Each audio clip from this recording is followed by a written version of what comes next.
தாமோதரன் கள நிலவரத்தை பதிவு பண்ணுங்க.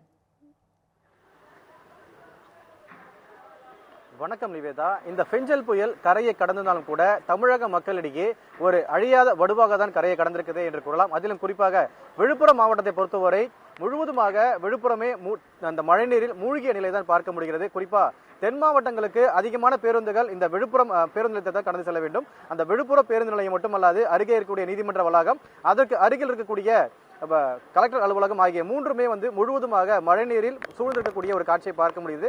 இது மட்டுமல்ல, பேருந்து நிலையத்திற்கு அருகாமல் இருக்கக்கூடிய கிட்டத்தட்ட 10 நகர்கள், காந்தி நகர், பாண்டிய நகர், கணேஷ் நகர், அசோக் நகர் உள்ளிட்ட 10 நகர்களுமே கிட்டத்தட்ட 4000 குடியிருப்புகளை ஒட்டுமொத்தமா இந்த மழைநீர் சூழ்ந்திருக்கிறது. என்னுடைய உயரத்திற்கு கிட்டத்தட்ட இடுப்புக்கு மேல அளவுக்கு தண்ணீர் சூழ்ந்திருக்கும் நிலை இருக்கிறது. இன்னும் உள்ளே செல்ல செல்ல இந்த மழைநீரானது உயர்ந்து கொண்டே இருக்கிறது.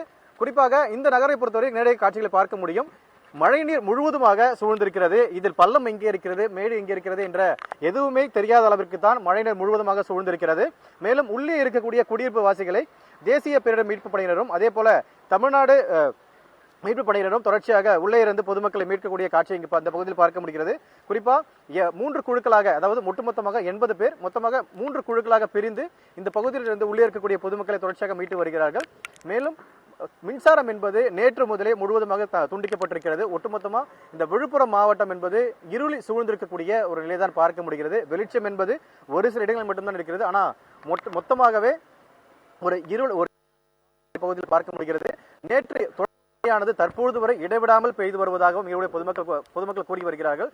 மேலும் தொடர்ச்சியாக எங்களுக்கான உதவி என்பது ஒரு சில நேரங்களில் கிடைக்கிறது. அதே போல உணவு அத்தியாவசிய பொருட்களும் அதே போல மருத்துவ தேவைகளுக்கு நாங்கள் வெளியே வர முடியாத சூழல் நிலவுவதால் தேசிய பேரிடர் மீட்பு குழுவை சேர்ந்தவர்கள் உள்ளே வருகிறார்கள். வயதானவர்கள், குழந்தைகளுக்கு தேவையான பொருட்களை கொடுக்கிறார்கள்.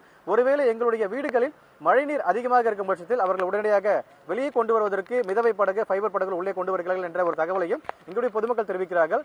ஆனால் இந்த மழைநீரை அகற்றுவதற்கான பணிகளை ஒரு சில இடங்களில் மட்டும் எடுக்கக்கூடிய நிலையை பார்க்க முடிகிறது. குறிப்பா இங்கிருந்து பிரதான சாலை என்பது மிக அருகில் இருக்கிறது. அந்த பிரதான சாலையில் இருக்கக்கூடிய அந்த டிவைடரை, அதாவது 2 சாலைகளுக்கு நடுவே இருக்கக்கூடிய டிவைடரை உடைத்த பிறகு இங்க இருக்கக்கூடிய மழைநீரை அகற்றுவதற்கான ஒட்டுமொத்தமான மழைநீரை அகற்றுவதற்கான ஒரு நடவடிக்கையும் பிரதான சாலையில் மேற்கொள்ளப்பட்டு வருகிறது. மேலும் தற்போது வரை உள்ளே இருக்கக்கூடிய பொதுமக்கள் இத்தனை பேர் உள்ளே சிக்கி இருக்கிறார்கள் என்ற தகவல் தற்போது வரை தெரிவிக்கப்படவில்லை. ஏனென்றால் 10 நகர்கள் இருக்கின்றன. 10 நகர்களும் கிட்டத்தட்ட ஒரு 4000க்கும் மேற்பட்ட வீடுகள் இருக்கிறது. அத்தனை வீடுகளிலும் இருந்து பொதுமக்களை மீட்பது என்பது உள்ளே சென்றிருக்கிறார்கள். ஆனால் உள்ளே எத்தனை வீடுகளில் மழைநீர் சூழ்ந்திருக்கிறது, மேலும் உள்ளே எத்தனை பேர் சிக்கிக் கொண்டிருக்கிறார்கள் என்ற தகவலை தேசிய பேரிடர் மீட்பு குழுவினர் உள்ளே சென்ற பிறகுதான் தெரிய வரும். மேலும் தற்பொழுது நாம் வரும்பொழுது கிட்டத்தட்ட 20க்கும் மேற்பட்ட மீட்பு படையை சேர்ந்த நபர்கள் உள்ளே சென்றிருக்கிறார்கள்.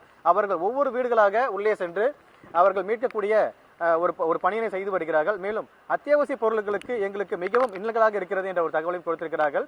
குறிப்பா இந்த பெஞ்சல் புயல் காரணமாக இந்த மழை என்பது ஒரு பக்கம் தொடர்ச்சியாக பெய்து கொண்டுதான் இருக்கிறது. ஆனால் அவ்வப்பொழுது காற்றும் கூட வீசி வரக்கூடிய ஒரு நிலையை பார்க்க முடிகிறது.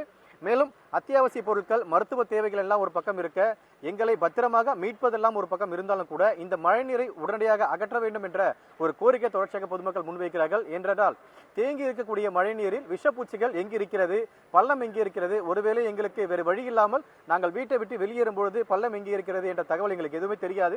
இப்படி இருக்கக்கூடிய சூழலில் இந்த மழைநீரை அகற்றுவதற்கான தற்காலிக நடவடிக்கையாவது அரசு எடுக்க வேண்டும் என்ற கோரிக்கையை வைத்திருக்கிறார்கள். மேலும் பிரதான சாலையாக இருக்கக்கூடிய அந்த சாலையில் பேருந்து நிலையத்தில் இருக்கக்கூடிய மழைநீர் அகற்றுவதற்கான நடவடிக்கை கூட தற்போது மேற்கொள்ளப்படவில்லை என்ற ஒரு குற்றச்சாட்டு இருக்கிறது. இருந்தாலும் கூட இந்த குடியிருப்பு பகுதிகளுக்குள் 4000 குடும்பங்கள் இருக்கின்றன. அதனால் எங்களை கருத்தில் கொண்டு இந்த நீரை இங்கிருந்து அகற்றுவதற்கான நடவடிக்கை அரசு மேற்கொள்ள வேண்டும் என்ற ஒரு கோரிக்கையை தொடர்ச்சியாக பொதுமக்கள் முன்வைக்கிறார்கள். மேலும் இந்த மழைநீரை இங்கிருந்து அகற்றிய பிறகுதான் மழையும் நிற்க வேண்டும். அதே போல காற்று ஓரளவுக்கு நின்ற பிறகுதான் ஒட்டுமொத்தமாக மரங்கள் எவ்வளவு விழுந்திருக்கிறது, மின் வயர்கள், மின்கம்பல் எங்கேதான் சாய்ந்திருக்கின்றன, இந்த தகவலை எடுத்த பிறகு முழுமையாக அந்த மின் இணைப்புகள் கொடுக்கப்பட்ட பிறகு மின்சாரம் வழங்கப்படும் என்ற ஒரு தகவலும் மாவட்ட நிர்வாக சார்பாக கொடுக்கப்பட்டிருக்கிறது. ஏனென்றால் அசம்பாவிதங்களை தடுப்பதற்காக இது போன்ற நடவடிக்கைகள் மேற்கொள்ளப்பட்டிருப்பதாக இந்த மாவட்ட நிர்வாக சார்பாக தெரிவிக்கப்பட்டிருப்பதாக ஒரு தகவல் கிடைத்திருக்கிறது. மேலும் மழைநீரை உடனடியாக இங்கிருந்து அகற்றி எங்களுக்கான விடியலை அரசு தர வேண்டும் என்ற ஒரு கோரிக்கையும் தொடர்ச்சியாக பொதுமக்கள் தரப்பிலிருந்து வைக்கப்படுகிறது. நிவேதா. தாமோதரன், விழுப்புரத்தில் பேருந்து நிலையம், ஆட்சியர் அலுவலகம் உள்ளிட்ட பகுதிகளில் அதிக அளவில் மழைநீர் தேங்கி உள்ளதை நம்மால் நேரலையில் காண முடிகிறது. இந்நிலையில் அத்தியாவசிய பொருட்கள் அங்கு கிடைக்கவில்லை என்று ஒரு தகவலை நீங்கள் பதிவு செய்திருக்கிறீர்கள். அதுபோக 4000த்திற்கும் மேற்பட்ட வீடுகள் அங்கு இருக்கிறதாகவும் நீங்கள் ஒரு தகவலை பதிவு செஞ்சீங்க. அங்கு இருக்கக்கூடிய மக்கள் தற்போது பாதுகாப்பாக இருக்கிறார்களா?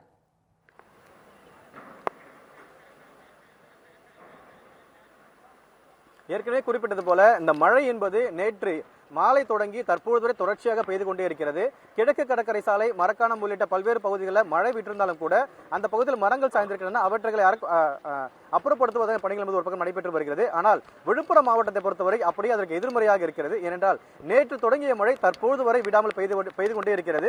அவ்வப்பொழுது அதிக கனமழையும் சில சமயங்களில் மிதமான மழையும் தொடர்ச்சியாக பெய்து வருகிறது. இதனால் இந்த மழைநீரை அகற்றுவதற்கான பணிகள் என்பது தொய்வாக தான் நடைபெற்று வருகிறது.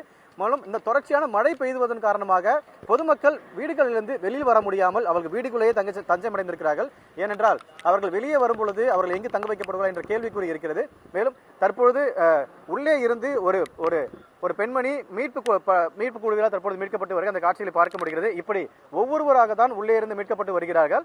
தேசிய பேரிடர் மீட்பு குழுவினரும் அதே போல தமிழகத்தை சேர்ந்த மீட்பு படைக்குழுவினரும் உள்ளே போய் அவர்கள் எங்கே இருக்கிறார்கள், வயதானவர்கள் யாரும் இருக்கிறார்களா அல்லது குழந்தைகள் யாரும் இருக்கிறார்களா என்ற ஒரு தகவலை அறிந்த பிறகு மீட்பு குழுவினர் உள்ளே சென்று ஒவ்வொருவராக மீட்கக்கூடிய காட்சியை பார்க்க முடிகிறது. ஒரு பக்கம் மிதவை படகு, மற்றொரு பக்கம் அந்த டியூப் ஆகிய மூலமாக அவர்களை பத்திரமாக மீட்டு வருகிறார்கள். இப்படி தொடர்ச்சியாக ஒவ்வொரு வீடுகளிலும் அவர்கள் நேரடியாக சென்று உள்ளே வயதானவர்கள் இருக்கிறார்களா அல்லது குழந்தைகள் இருக்கிறார்களா, அவர்கள் என்ன உதவி தேவைப்படுகிறது என்ற விவரங்களை கேட்டறிந்து அவர்களுக்கான உதவியை தற்போது செய்து வருகிறார்கள். மேலும் ஏற்கனவே குறிப்பிட்டது போல கிட்டத்தட்ட 4000க்கும் மேற்பட்ட வீடுகள் இருக்கிறது.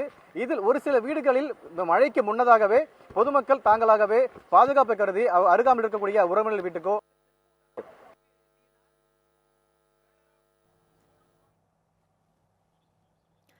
உங்கள் விரிவான தகவல்களுக்கு நன்றி தாமோதரன்.